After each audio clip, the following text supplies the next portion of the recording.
តើត្រូវធ្វើដូចម្តេចប្រសិនបើមានរឿងចាប់រំលោភផ្លូវភេទនេះកើតឡើង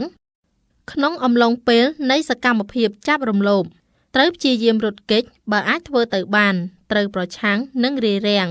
ការប្រទុះសារាយអាចបញ្ឈប់ប្រសិនបើជនល្មើសគិតថាវាមិនងាយនឹងចាប់អ្នកបានទេ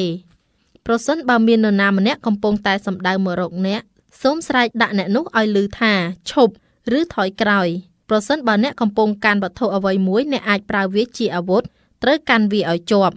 ត្រូវឲ្យជនល្មើសដឹងថាអ្នកមិនខ្លាចនឹងវាយតប់ទេហើយឲ្យជននោះយល់ថាអ្នកមិនងាយនឹងប៉ុនប៉ងធ្វើបាបបានឡើយមានវិធីសាស្ត្រការពារខ្លួនប្រសិនបើមាននរណាម្នាក់កំពុងដើរតាមពីក្រោយអ្នកឬនៅចំណតរថយន្តឬនៅក្នុងជណ្ដើរយន្តជាមួយអ្នក